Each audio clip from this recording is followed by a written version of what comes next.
시간 말씀 듣기 전에 우리 지난 40일간의 신약 통독 간증을 듣는 시간을 갖겠습니다. 우리 권민정 집사님 나오셔서 간증해 주실 때 여러분이 받으신 은혜도 다시 한번 새기시고 또 큰 은혜의 시간 되시기 바랍니다. 이 자리에 서는 게 참 많이 떨리는 것이라 그렇게 다들 권해도 안 하시려고 하시는데 이렇게 용감하게 나서 주신 것 참 감사합니다. 우리 박수로 격려해 주시겠습니다.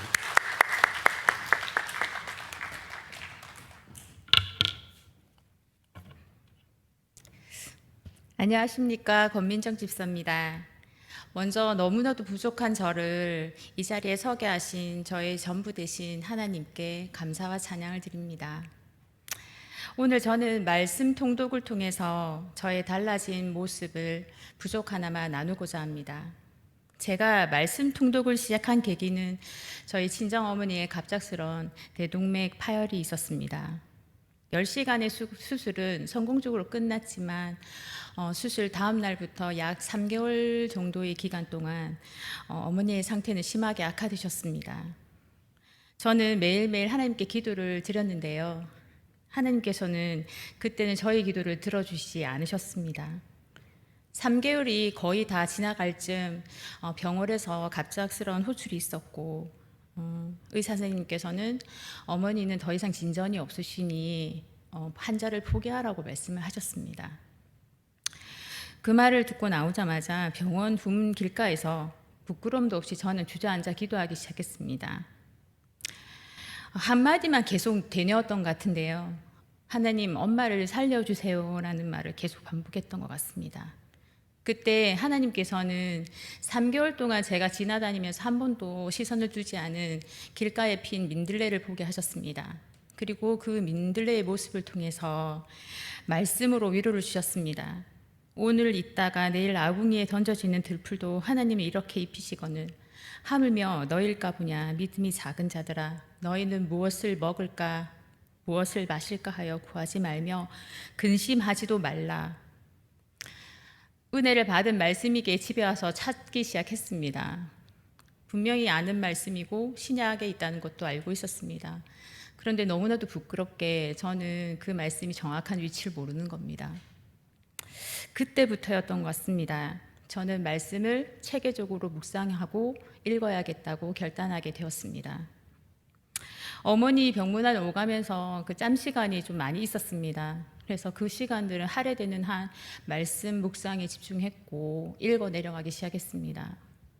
너무나도 많은 큰 은혜를 받는 시간들이었습니다. 그래서일까요?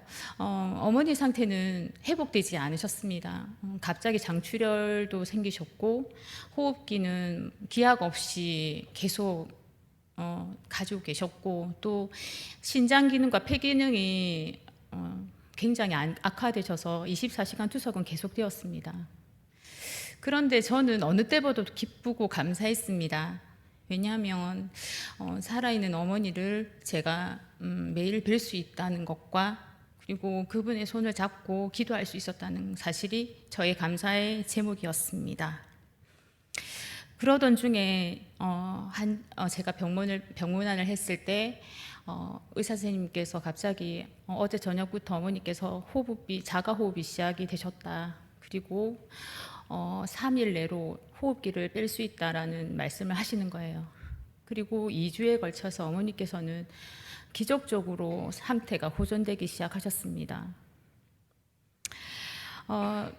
그때 저희 어머니를 담당했던 의사 선생님께서 그렇게 말씀하시는 거예요.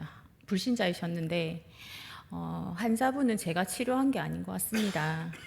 가족분들의 가란절한 기도가 하늘에 닿았던 것 같습니다 라고 말씀을 하시더라고요.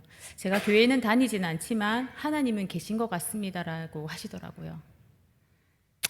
그래서 어머니께서는 지금 현재 건강이 정상적인 수준으로 회복되셔서 잘 생활하고 계십니다. 저는 이 모든 것이 하나님의 은혜였음을 여러분에게 고백합니다.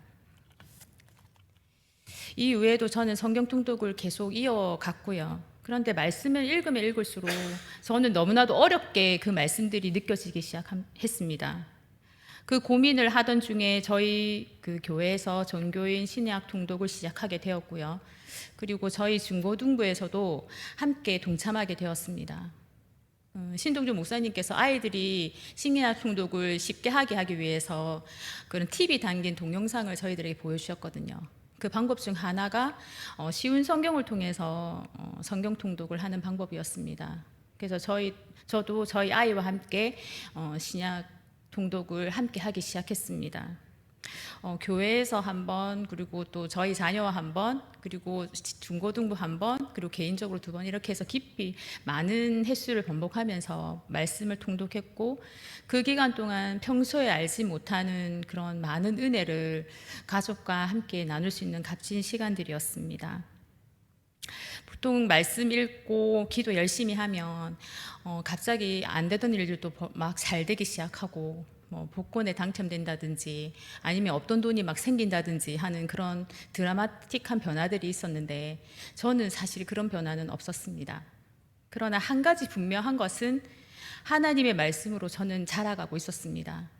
평소에 제가 알지 못했던, 그리고 당연하게 생각했던 것들이 감사의 제목이 되기 시작했고, 불평을 늘어놓는 말들이 줄어들기 시작했고, 부정적인 생각들이 없어지기 시작했습니다.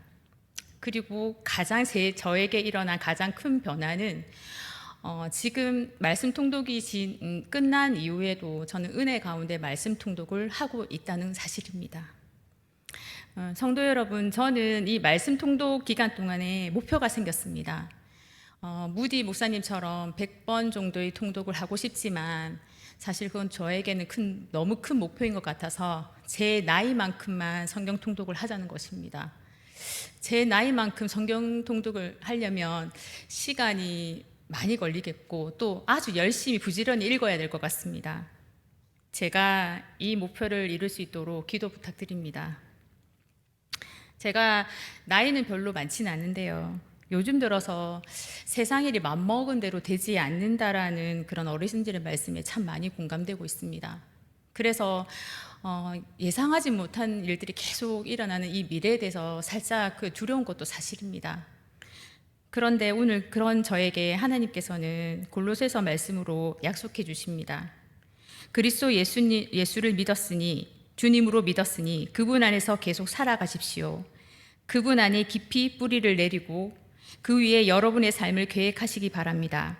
가르침을 받은 대로 믿음에 굳게 서서 늘 감사한 생활을 하십시오.